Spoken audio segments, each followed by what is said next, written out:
Hi everyone, and welcome to this special day of prayer. Even though we can't gather together as a big group today, isn't it brilliant that we can still bring our prayers wherever we are to the God who can do immeasurably more than all we could ever ask or imagine? In this short video, I'm just going to give you 4 ideas for how you can be praying for our church and for the wider world. Number 1. Let's bring to God all the many impacts of the COVID-19 virus upon our community, our nation, and our world. Let's continue to pray for all those who have been unwell with coronavirus.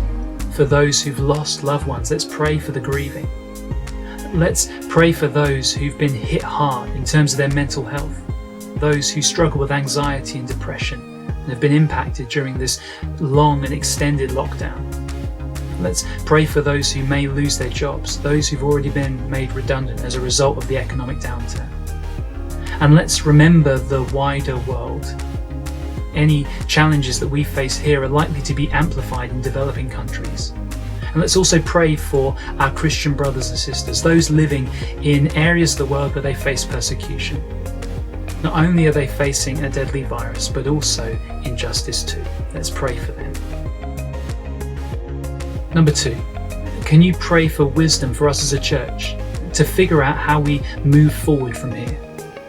As many of the restrictions around lockdown are beginning to ease, we need God's discernment to figure out how to move forward, how to take hold of the new opportunities, but to do so with wisdom and in faith. Please pray for our church. Number 3. Let's give thanks to God that our building project has started again. I mean, it's hard to imagine more challenging circumstances for a project like that to take place, but God has made a way. It was fantastic earlier in the week to be on the site, recording and filming some of the work that's already going on there. So let's pray that God would continue this work. We really want to see that building as a hub for Christians to gather and for the gospel to go out, to impact that community and the wider world. And number 4, let's pray that every single person who belongs to Lansdowne Church will find their place in God's great commission to make and mature and mobilize disciples of Jesus. One of the things that we've seen during this strange time is just how crucial those one-to-one connections and those small groups are for the work of discipleship. Probably in the past we've relied a bit too heavily on those big gatherings, hundreds of us meeting together. And now that we can't do that, we're seeing how important those smaller gatherings are.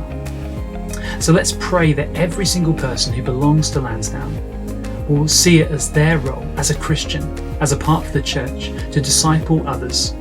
Let's pray for that disciple-making intentionality in every person. So there's just 4 ideas for what we could be praying about today.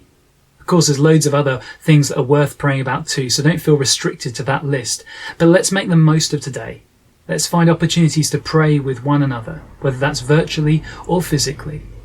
And let's pray to God, expecting that He will do more than we could ever ask or imagine.